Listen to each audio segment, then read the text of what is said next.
The sun was a shy eye. It peeked over Umudim's low, rolling hills. Long shadows stretched across the land. They painted the red earth footpaths with dark fingers. They touched the weathered thatched rooftops of the quiet homesteads. The village itself lay nestled in an ancient calm. Birds sang their lazy morning songs from the branches of tall trees. A gentle mist still clung stubbornly to the broad leaves of the forest. It held the cool, damp breath of the departed night. Umudim slept, yet it was profoundly awake. It breathed in harmony with the ancient, enduring land around it. In this village, where time seemed to flow like a gentle stream, lived Adaora. Her skin was smooth, the color of polished bronze. Her eyes, dark and thoughtful, sparkled with a quiet, observant curiosity. She had seen 17 seasons pass in Umudim. This morning, a clay water pot rested on her head. She balanced its considerable weight with an easy, practiced grace. Her bare feet knew the earth beneath them intimately. Barefoot and elegant in her movements, she made her way. The narrow, winding path led to Adaora-The. This was the village stream, the lifeblood of Umudim. It coiled through the dense forest like a silent silver snake. Adaora knew this particular path as she knew her own reflection. She had walked it 1,000 times, perhaps more. Her childhood memories were etched into its curves and roots. The path had witnessed her growth from a small girl to a young woman. But today, this very morning, the air itself felt different. A subtle, indefinable change whispered on the morning breeze. Was it the heavy fragrance of the udala trees? Their sweet scent was unusually strong, almost intoxicating. Or perhaps it was the profound stillness of the morning. It seemed to watch her intently. It followed her every graceful step along the familiar way. At the edge of Adaora-The, she carefully set down her pot. The water of the stream was cool and inviting against her skin. She let it run over her fingers for a long moment. She knelt, her form framed by the lush green ferns. Her reflection stared back at her from the water's clear, undisturbed surface. Life in the village of Umudim was simple. It was, above all, predictable. Each day unfolded much like the one that had passed before. She helped her mother, Mama Ifeoma, at the bustling market. She cooked the family meals. She swept the dusty compound. She fetched water from the stream. Her dreams, whatever shape they held, lay buried deep within her. They were hidden beneath layers of chores, beneath the weight of unspoken expectations.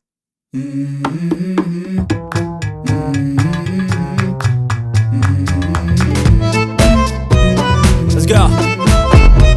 I wake up to a little bit of drool on my pillow, feel like it's gonna be a bad day. Yeah, I'm tired of shit, and the coffee ain't hit, yeah, damn, ain't that great. I don't wanna go to work, cause my boss is a jerk, and I'm not even that paid. I need a change in my life, cause I don't feel alive, and there's nothing that makes me happy. Hold my beer for a minute, I'm about to quit my job, cash in for a ticket. I'm going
gotta find what I'm good at. I guess I look here, look there, over where am I scared, where am I at? I gotta make it in this life, whatever makes me happy, know I'm doing things right. Sipping in the summer on a goose and Sprite, or find a nightclub for the end of the night, oh. And we all got dreams, we all want things, but what you gonna do for it, how you gonna move for it, what you gonna be?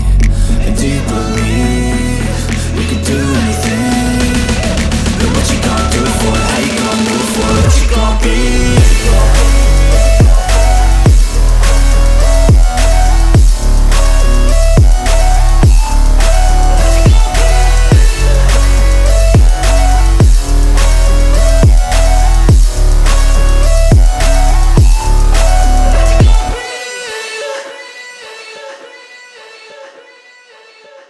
Beneath its surface, a silent hum of anticipation.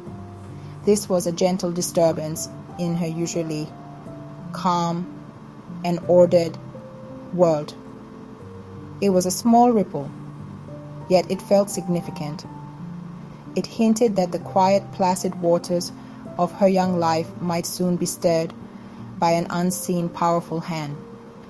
The entire village of Umudim, in its ancient wisdom, seemed to collectively hold its breath. It was, of course, unaware of the specific form of the coming events. Yet, an old, ingrained understanding sensed an approaching tide of consequence.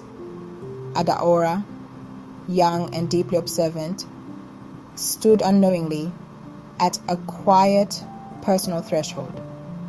Her simple life, so carefully bound by tradition and the rhythm of daily tasks, was about to be irrevocably touched. Forces larger than herself, forces of tradition and new desires were stirring.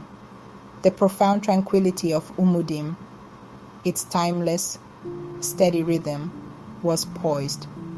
It waited unknowingly on the very edge of a new season, a season that would surely test the strength of its heart.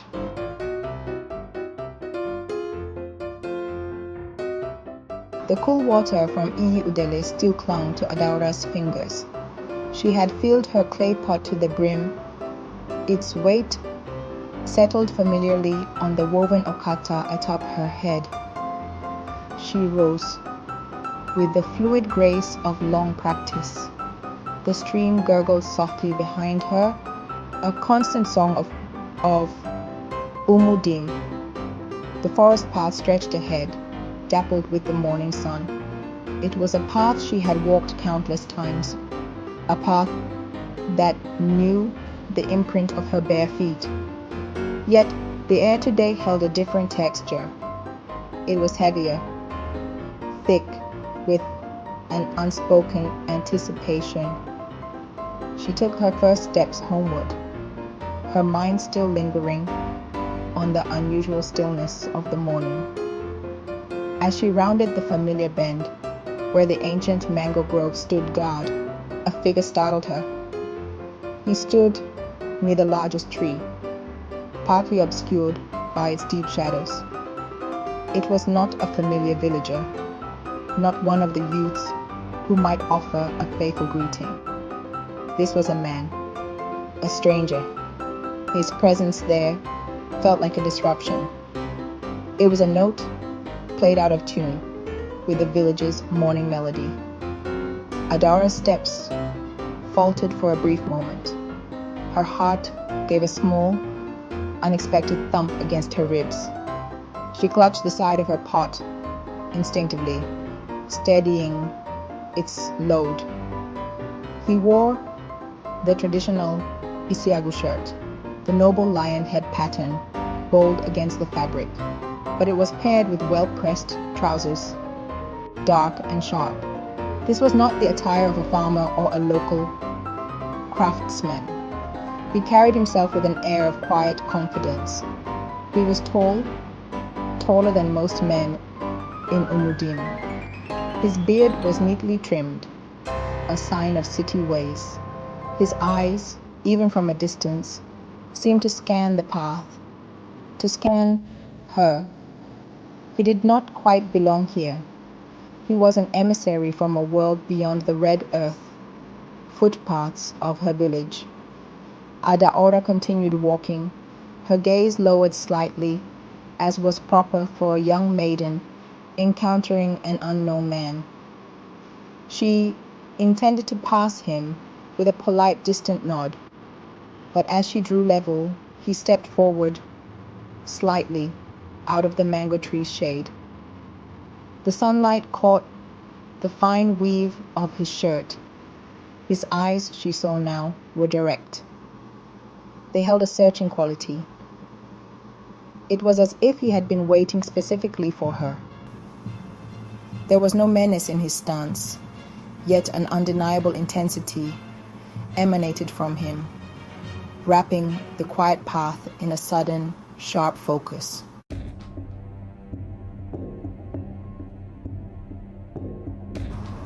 "Good morning," he greeted. His voice was smooth, with an accent that was not of Umudim. It was the sound of Lagos, the great bustling city, far away. It carried a certain polish, a self-assured cadence that was unfamiliar to Adaora's ears. She looked up, meeting his gaze briefly before her eyes flickered downwards again. The village ways were strong within her. Respect and caution were her first responses to the unknown. She offered her own greeting, a quiet murmur against the backdrop of the forest sounds. "Good morning, sir," Adaora replied. Her voice was soft, barely disturbing the air around them. She kept her composure, though a flutter of unease had begun within her. Strangers were not uncommon, especially on market days. But this man, his directness, his purposeful waiting, felt different. He did not ask for directions. He did not inquire about a local elder. He simply looked at her, his gaze steady and unwavering, making her feel suddenly very visible, very singled out on the lonely path. "Your name is Adaora, right?" he asked. The question was not hesitant. It was a statement seeking confirmation. Adaora's head snapped up in surprise. The pot on her head tilted precariously for a second. How did this man, this complete stranger from the city, know her name? A small gasp escaped her lips. Fear, sharp and cold, pricked at her. Had he been asking about her in the village? Who was he? Her mind raced, trying to piece together an explanation for this unnerving familiarity. He smiled then, a slight confident curve of his lips. He must have seen the alarm in her wide eyes. "My mother told me," he explained, his voice softening a little. "Mama Neka. I am her son, Obina. I've just returned from Lagos." He paused, letting the information sink in. Mama Neka was a respected woman in Umudim. Her son from Lagos was spoken of in admiring whispers. She said, "I should greet you if I see you. But now that I have..." He took a noticeable breath, as if gathering himself for a significant pronouncement. The air thickened. I don't ever slow up, no I don't take shit, I got no love for the fakeness. Obina looked directly into Adaora's eyes. The earlier searching quality was now replaced by a look of sudden, profound certainty. It was a look that made her want to shrink away. "I know this may sound strange," he continued, his voice dropping to a more serious, intimate tone. The bird song around them seemed to fade. The rustling leaves held their breath. Adaora felt rooted to the spot, her feet heavy on the red earth. She sensed that the words to follow would not be ordinary. They would not be simple greetings. But the moment I saw you just now, Obina declared, his gaze unwavering, I decided I will marry you. The words fell into the quiet morning air like heavy stones into a still pond. They shattered the ordinary. They ripped through the fabric of Adaora's predictable world. She blinked rapidly. The clay pot on her head wobbled dangerously this time. Her mind went blank. Marry her? This man?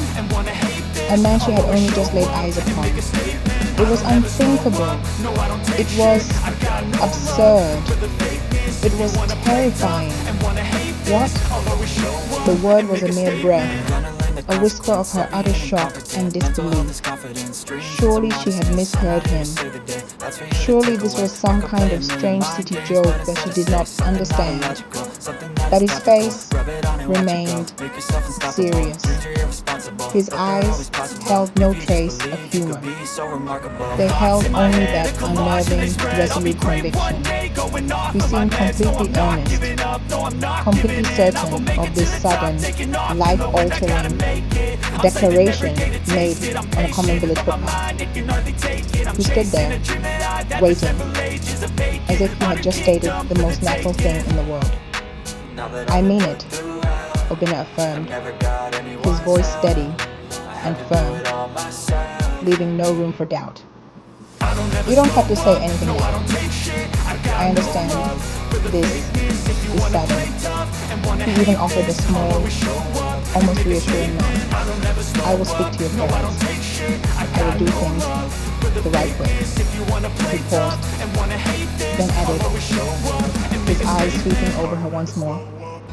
But I want you to know, I've never seen anyone like you. The wind rustled the leaves of the mango trees above them. It sounded like the forest itself was whispering, eavesdropping on this extraordinary exchange.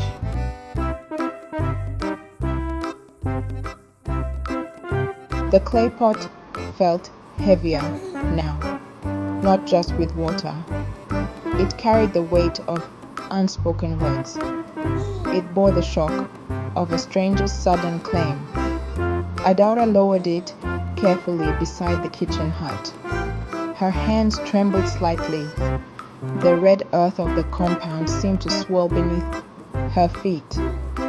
Her mother, Mama Ifeoma, was there. Her back was turned to Adaora. She was peeling cassava, her knife moving with a steady, practiced rhythm. Each peel fell like a thin, pale curl onto the woven mat. Silence hung in the humid air, a silence filled with Adaora's turmoil. Who was that man? Mama Ifeoma asked. Her voice was calm. It cut through the quiet. She did not turn around. Her focus remained on the cassava in her hands. Adaora froze. Her heart leapt into her throat. How could her mother know?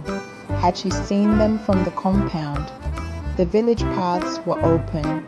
Secrets rarely stayed hidden for long in Umudim, the one you were talking to by the stream. Mama Ifeoma's tone was neutral, yet Adaora sensed an undercurrent, a knowing. It sent a shiver down her spine. Adaora swallowed hard. You saw? She managed to ask. Her voice was barely a whisper. A bird chirped mockingly from a nearby tree. The sounds of the compound seemed unnaturally loud, closing in on her. Of course I saw, Mama Ifeoma replied, finally turning. She wiped her hands on her wrapper. Her eyes, sharp and discerning, met Adaora's. He passed here, before you did. He is Mama Neka's son, Obina, the one who just returned from Lagos. She paused, her gaze unwavering. He is a serious-minded young man, educated.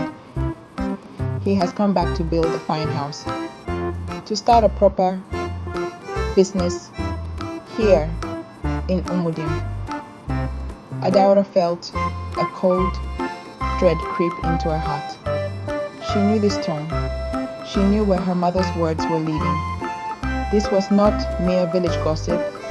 This was something more, something significant, something that would change everything for her.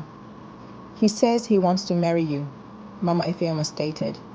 It was not a question. It was a fact delivered with quiet authority. Adaora's breath caught. The world seemed to tilt on its axis.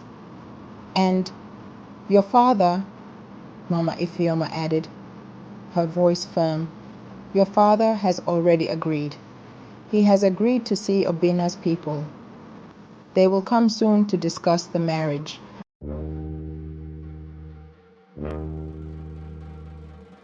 Mama, Adaora's voice was soft. It was a desperate plea. It trembled with unshed tears. The words caught in her throat. The neatly peeled cassava lay forgotten on the mat. The bustling sounds of the compound faded into a dull roar in her ears. This could not be happening. Not like this. Not without her consent. Not without her own heart's choice. Mama, she repeated, finding a sliver of courage. I don't want to marry him. The words, once spoken, hung heavy. They were a small rebellion, a fragile defiance against a decision already set in stone. A long, brittle silence stretched between mother and daughter. It crackled with unspoken tension. Mama Ifeoma dropped the cassava she held. It landed with a soft thud on the woven mat. Her face, usually open and kind, hardened considerably. Disbelief warred with dawning anger in her eyes. Why not? She demanded. Her voice was sharp now. It held no room for gentle persuasion or discussion. Do you even understand what this means? For you? For our entire family? For you to marry into such a good, respected family like theirs? Obina is respectful. He is responsible. He will take very good care of you. What more could any sensible girl possibly want from a husband? Adaora lowered her gaze. She stared at the red earth beneath her bare feet. Her fingers twisted the hem of her simple wrapper nervously. How could she explain it? How could she make her mother understand what her heart truly felt, what it yearned for? Obina might be all those things her mother listed. He might offer security. He might offer status in the village. But he did not offer love, not her love, not the love she already knew and cherished. The love that made her spirit soar. This arranged future felt like a beautifully decorated cage. A gilded prison, perhaps, but a prison nonetheless, confining her spirit. She took a deep, shaky breath. The words had to be spoken aloud. The truth had to be acknowledged, no matter the consequences, even if it brought a terrible storm down upon her head. I am already in love, Mama, Adaora confessed. Her voice was barely audible. It was a fragile whisper against the rising tide of her mother's powerful expectations. She lifted her eyes, her gaze pleading for a shred of understanding, pleading for her mother to see beyond the surface calculations, to see into the vulnerable depths of her young daughter's heart. I love someone else. The secret was out. The unspoken had finally found its voice. The quiet compound waited, breathless.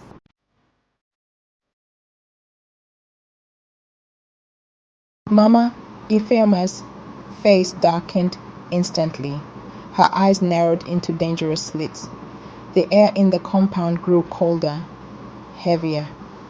The earlier disbelief was now completely replaced by a gathering, formidable fury. Who? She demanded again.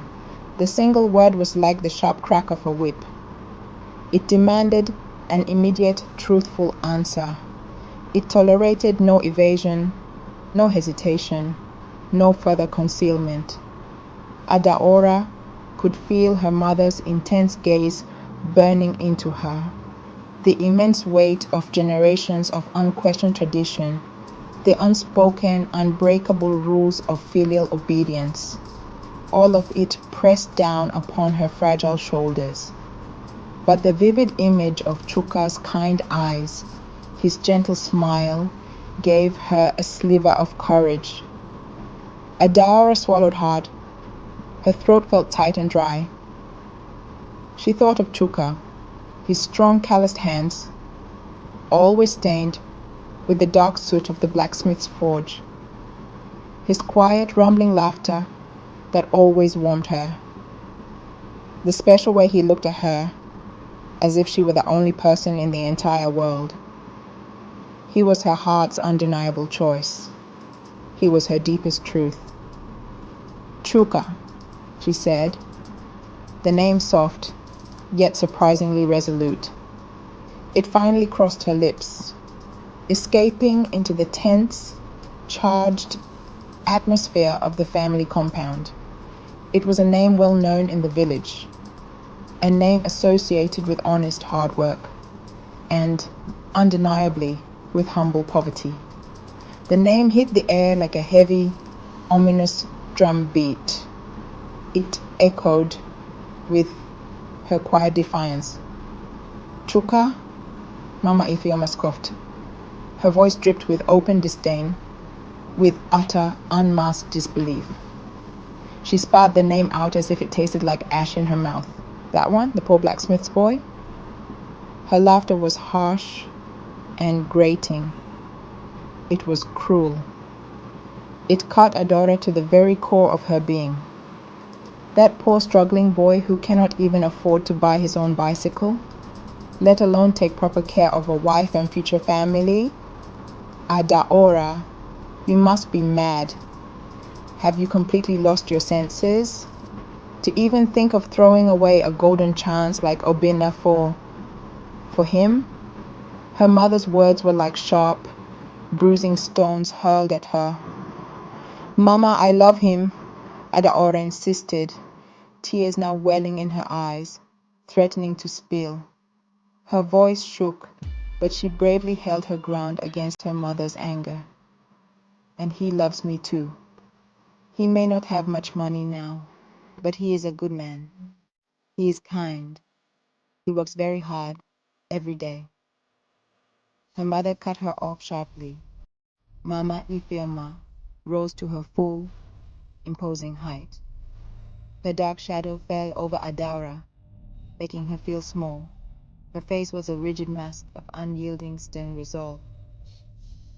You will marry Obina, she declared. Her voice was cold, devoid of warmth. Final. That is my decision. That is your father's decision. If you dare to refuse this, you try to bring shame upon this family with your childish foolishness. Then you will pack your few things. You will leave this house. You will no longer be my daughter.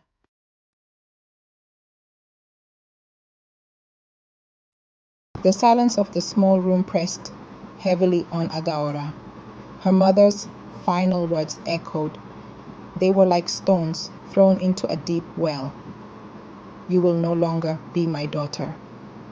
The threat was a cold hand gripping her heart. Outside, the moon, a pale disk, floated in the inky sky.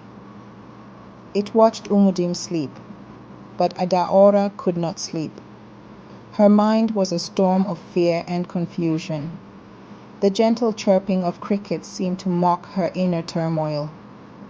Every rustle of leaves outside her window made her jump. She felt utterly alone, trapped by duty and desire. A fierce battle raged within her young soul. The path of obedience was clear. It was paved with her family's approval. It offered the security of Obina's wealth, but it was a path devoid of her own heart's song. It was a life sentence of quiet emptiness. Then there was Chuka. His name was a whisper of warmth, a promise of love true and deep. But that path was fraught with uncertainty. It was shadowed by poverty and her family's certain rejection. The thought of a lifetime without Chuka, without his gentle smile, his steadfast love, was a pain too sharp to bear. It felt like tearing her very soul apart. Slowly, a new resolve began to harden within her. It grew from the depths of her despair. She could not simply surrender her heart. She could not let her future be decided by others, like a goat led to market. She had to see Chuka. She had to tell him everything. Perhaps together they could find a flicker of hope in the suffocating darkness. With trembling hands, she rose from her mat. She moved like a shadow in her own home.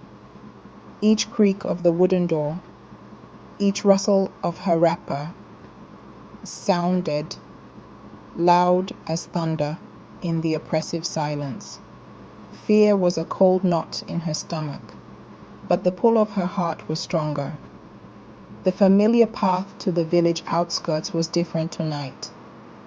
It was cloaked in deeper shadows.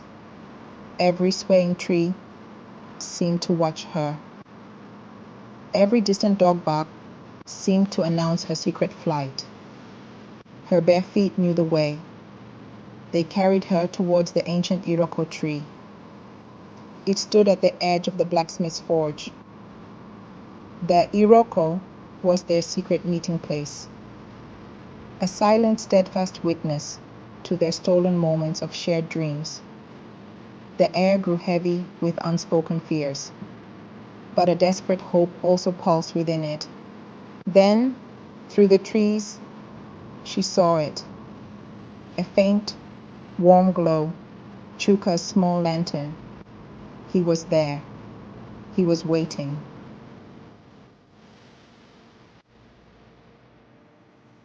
Chuka stood beneath the colossal Iroko. Its ancient roots spread like giant, protective arms across the earth. His dark silhouette was barely visible against the tree's massive trunk. The small lantern cast a soft, flickering light. It illuminated his worried face as Adaora stepped into the clearing. Relief washed over his features, quickly followed by a deep concern. He took a hesitant step towards her. "Adaora?" he whispered, his voice low and urgent. "You came. I was so worried." The dim light caught the troubled gleam in his eyes. He knew something was terribly wrong. The sight of him, his steadfast presence, broke the dam of her composure. Words tumbled out of Adaora, a torrent of fear and despair. She told him about Binana, the man from Lagos, his sudden, shocking proposal by the stream. She recounted her mother's unyielding stance, her father's cold agreement, the terrible choice they had laid before her. Marry Obina, the stranger, or be cast out, become a stranger to her own blood. Tears streamed down her face now, unchecked. She spoke of the future they planned for her, a future that felt like a beautifully decorated cage, slowly crushing her spirit. Chuka listened. His silence was profound. His hands clenched at his sides as she spoke of the injustice, of the way her heart was being disregarded. When she finally faltered, her voice choked with sobs, he stepped closer. He gently took her trembling hands in his own. His touch was firm, grounding.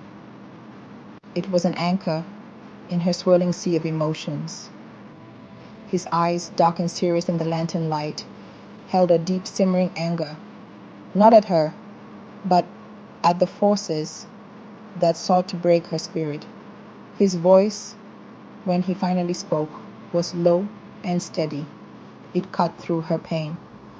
"Adaora," he said, his gaze holding hers. "Listen to me. You are not a piece of cloth to be traded. You are not a farm animal to be given away." His thumbs gently wiped the tears from her cheeks. "Your heart is your own. Your life is your own." He pulled her closer into the circle of his strong arms. "They speak of wealth, of status. I have little of those things, you know this." His voice was filled with a quiet intensity. "But I have my love for you, Adaora. A love that is truer than any coin. We will face this together.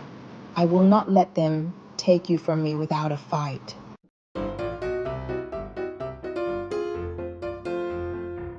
His words were a balm to her wounded spirit. Adaora clung to him. She pressed her face against his strong chest. The world outside, with its harsh demands and cruel choices, seemed to recede. Under the protective canopy of the ancient Iroko tree, only their shared resolve mattered. He tilted her chin up gently. Their eyes met, and then he kissed her. It was not a kiss of sudden passion. It was a kiss of shared sorrow, of fierce defiance, of a love that refused to be extinguished by fear.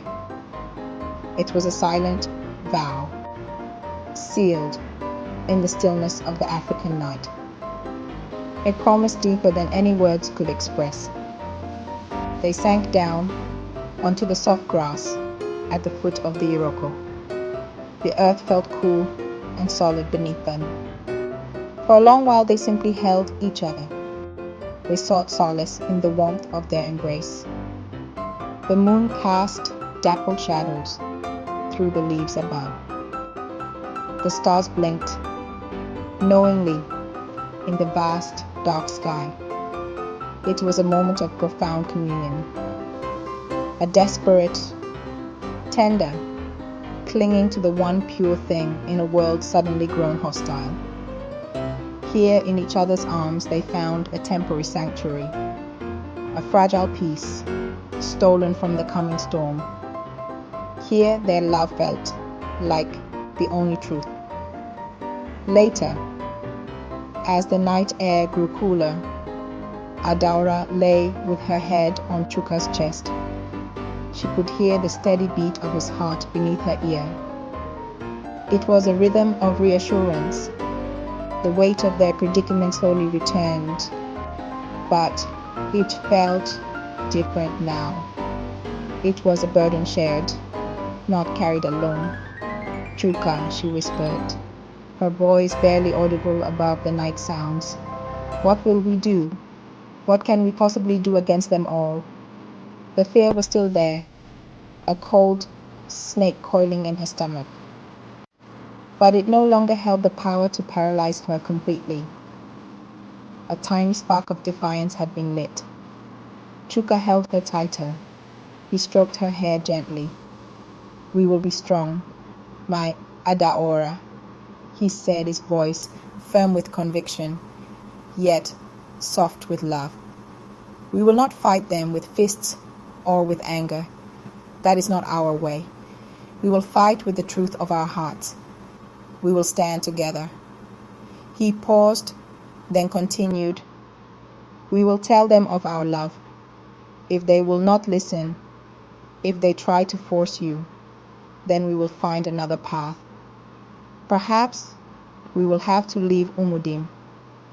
But whatever comes, we face it together. Our spirits will not be broken by this. He took her hand, intertwining their fingers tightly. A fragile, determined hope flickered between them. A tiny star in the immense darkness, blessed by the silent, watchful Iroko.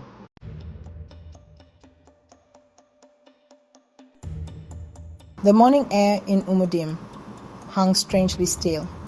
It was a heavy, breathless quiet. Even the usual chorus of village birds seemed subdued, their songs hesitant. Palm fronds, symbols of celebration, adorned the entrance to Adaora's family compound. They rustled dryly in the faint breeze, like hushed, nervous whispers. Chairs were meticulously arranged in neat rows. They sat empty under a hastily erected canopy of woven mats. A false air of festivity lay thinly veiled over a deep unspoken dread. The very ground seemed to hold its breath, waiting for the inevitable fracture. Pots of jollof rice, fragrant and steaming, sat in the outdoor kitchen. The sharp, inviting aroma of bitter leaf soup also mingled in the air. Beside the wide veranda, tall kegs of frothy palm wine stood like silent sentinels.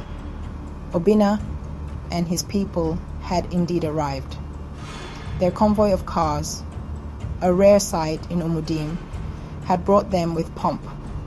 They were dressed in identical, expensive George wrappers. Their laughter was loud, their voices boomed with an unshakable confidence. Talking drums throbbed, announcing their presence, their victory. They carried gifts piled high, symbols of a transaction nearly complete. They believed the bride, Adaora, would be theirs before the sun climbed to its zenith. But inside the small, dim bedroom, Adaora sat like a figure carved from stone. The vibrant red wrapper her mother had chosen, intricately embroidered with threads of gold, felt like a shroud. It was a mockery of her true feelings. Her skin was clammy, her face pale and drawn. Dark circles, like bruises, ringed her tear-swollen eyes. For days she had barely spoken. A heavy silence had become her only companion, her only shield. Since that stolen night of desperate love beneath the ancient Iroko tree, her heart had clung to a single fragile certainty. She could not marry Obina. She would not. Not willingly. The memory of Chuka's face, his gentle touch, his whispered vows, burned fiercely in her mind. We fight, he had said, together. That promise was a tiny ember, glowing in the vast darkness of her despair. She searched for any sign, any hope of his intervention. Perhaps he would come. Perhaps he would find a way to stop this unfolding nightmare. But the sounds from the compound grew louder. The confident laughter of Obina's kin, the rhythmic beat of the drums. Each sound was another nail, hammered into the coffin of her dreams. Reality, cold and unyielding, pressed in on her.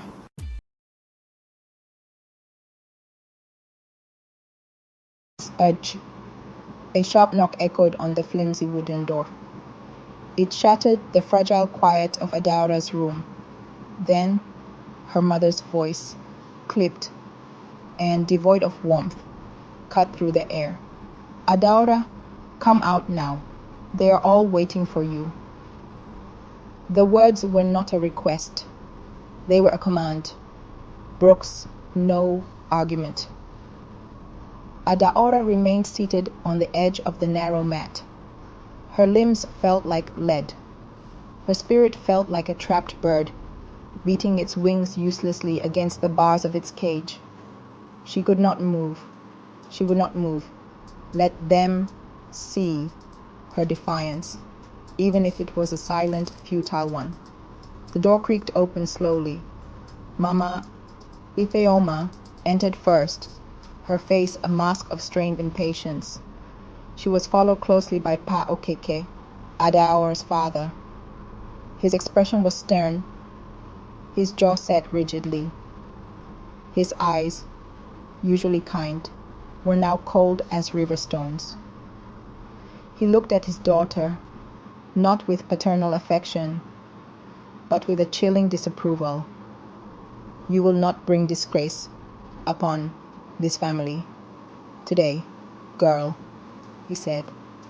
His voice was low, rumbling with suppressed anger. You will perform the Ikpanku. You will do it like every other decent, obedient girl in this village. The palm wine is ready. The entire village is waiting to witness this. But Papa, Mama, I do not want this marriage, Adora whispered. Her voice was hoarse, trembling. Tears welled up, blurring her vision of their stern faces. Please, I beg you. She looked from one parent to the other, searching for a flicker of understanding, a sliver of compassion. My heart belongs to Chuka. I have given myself to him. I love him, only him. The forbidden name, spoken again in their presence, hung in the air like an accusation. A profound, uncomfortable silence descended upon the small room. It was heavy with unspoken frustrations and the immense weight of tradition.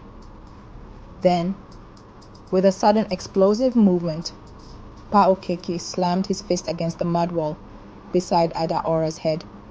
Dust rained down. The flimsy wall shuddered.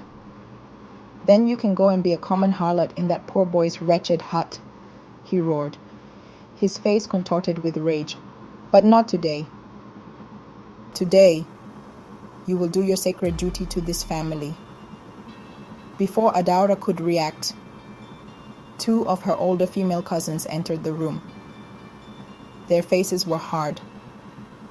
Their eyes held no trace of sympathy. When Adaora still refused to stand, they seized her roughly by her arms.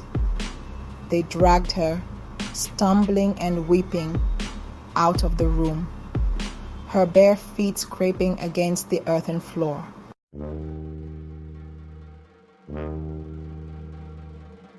As Adaora was forcibly brought into the crowded compound, a hush fell over the assembled guests. The drumming ceased abruptly. The chatter died down. All eyes, curious and judging, turned towards her.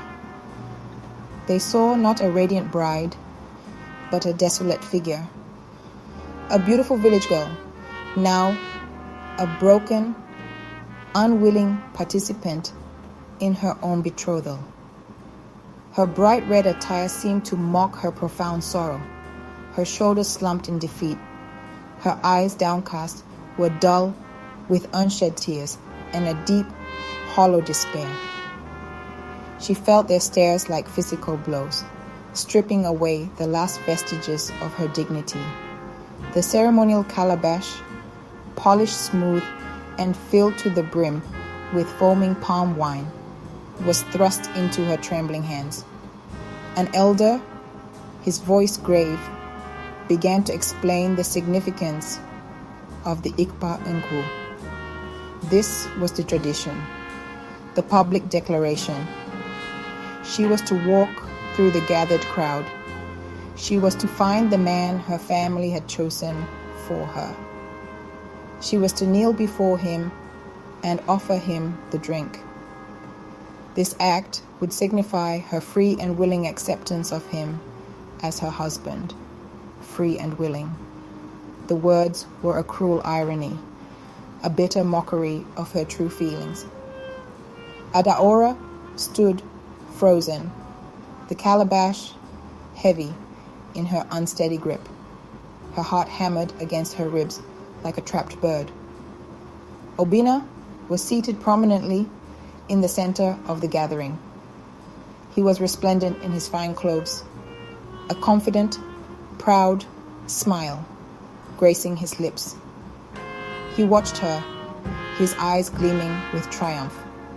He even stretched out a hand slightly, ready to receive his prize. Behind Adaora, her mother's voice was a sharp, urgent hiss. "Go now. What are you waiting for? Give him the wine." The command was laced with impatience and a thinly veiled threat. Tears now streamed freely down Adaora's cheeks, tracing paths through the dust on her skin. Slowly, unwillingly, she took a step forward, then another. Each footstep on the red earth felt like a betrayal of her heart, a betrayal of Chuka, a betrayal of herself. Her eyes darted frantically around the compound, searching through the sea of faces. She was hoping against all hope, praying for a miracle. Perhaps Chuka would appear. Perhaps he would surge through the crowd, snatch her away from this nightmare, just like in the old folk tales. But the crowd remained a blur of indifferent or expectant faces. Chuka was not there. He had not come.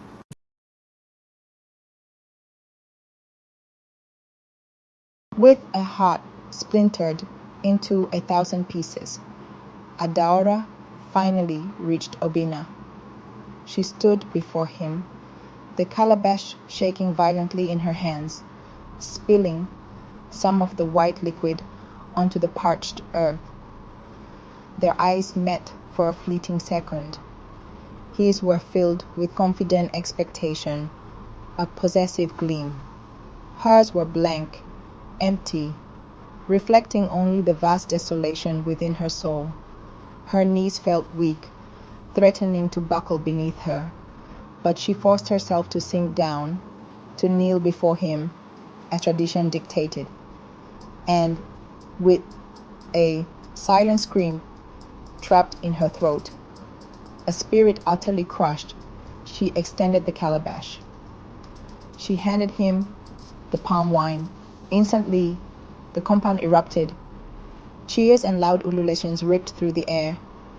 The drums exploded back to life with a deafening, joyous rhythm. Men clapped and shouted praises to Obinna and his family. Women began to dance, their wrappers swirling, their feet stomping the earth in celebration. Palm wine was poured generously. Kola nuts were broken and shared. The air thrummed with a forced, boisterous gaiety, but Adaora felt none of it. She was numb. A cold emptiness had settled deep within her. It was as if something precious inside her, her very essence, had been brutally extinguished and buried alive. Then, above the din, a shout pierced the celebratory noise. A raw, desperate cry from the edge of the gathered crowd.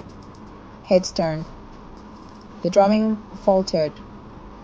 A figure stumbled, then lunged through the startled onlookers.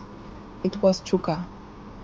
His clothes were disheveled, his face streaked with sweat and dust. His eyes were wild, red-rimmed from lack of sleep, and perhaps too much raw palm wine consumed in despair. He staggered into the center of the compound like a man possessed, a man chasing the very last fragment of his shattered life. "Adaora!" he yelled, his voice hoarse, cracking with anguish. "Adaora, don't do this. You are mine. You told me you loved me." The festive mood shattered instantly. Shock and disbelief rippled through the guests. "Who is this madman?" someone shouted angrily. Two of Obina's burly cousins rose immediately, their faces dark with menace. "Leave her alone," Chuka screamed again, his voice breaking. "This marriage is a lie. They are forcing her. Ask her. She loves me. Me." He took another desperate step towards Adaora. But before he could reach her, three men loyal to Obina's family tackled him savagely to the ground. Fists flew. A brutal kick landed in his ribs. Another slammed his head against the hard earth. Adaora screamed, a sound of pure terror and agony, trying to break free, but her mother's iron grip held her fast.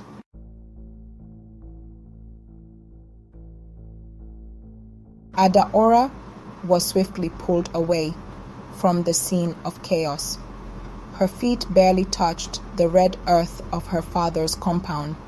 Chuka's agonized cries for her, his broken form on the ground, were seared into her memory, a searing brand upon her soul. The triumphant ululations of Obina's relatives surrounded her. They were a jarring, hollow sound against the silent scream trapped within her chest.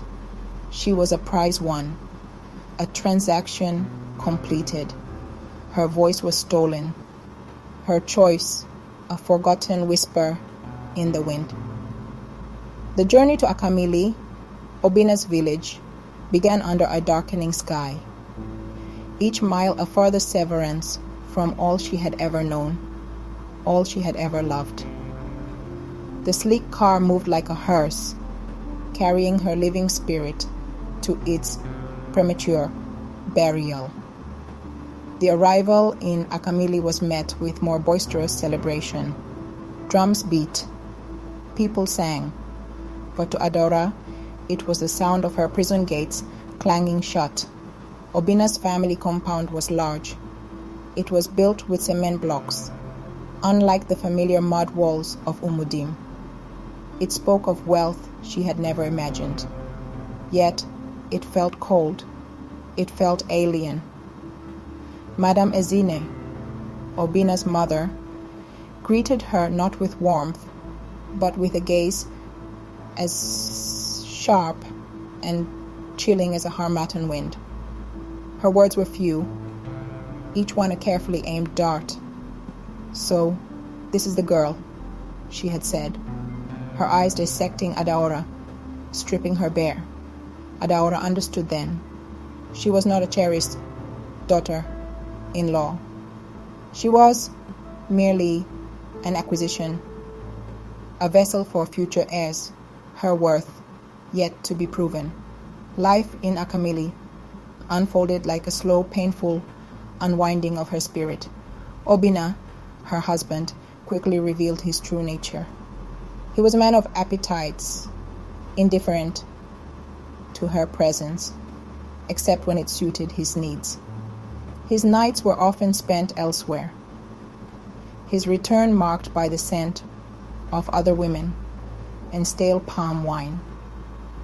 Adaora's quiet pleas for companionship, for kindness, were met with scorn or cold silence. Madame Ezine's scrutiny was relentless. Every chore Adaora performed, every meal she cooked, was subject to harsh criticism. The silence of her small room became her only solace, a place where her unshed tears could finally fall, watering the barren ground of her despair. The vibrant dreams she once shared with Chuka under the Iroko tree withered, starved of light and hope. Months bled into one another, each day a repetition of servitude and sorrow. The laughter and songs of Umudim became distant, faded memories. The weight of her unspoken grief, the constant fear, and the crushing loneliness gnawed at her. Then a subtle change began within her body. A missed monthly flow, a persistent nausea, a flicker of something unfamiliar. With trembling hands and a heart caught between terror and a desperate, fragile hope, she confirmed her deepest suspicion. She was with child. This tiny, nascent life, conceived in a loveless union, became Adaora's secret anchor. It was not a promise of happiness, not yet, but it was a reason to endure, a tiny resilient seed pushing through the cracks of her desolate world, a silent testament to the enduring strength of life itself.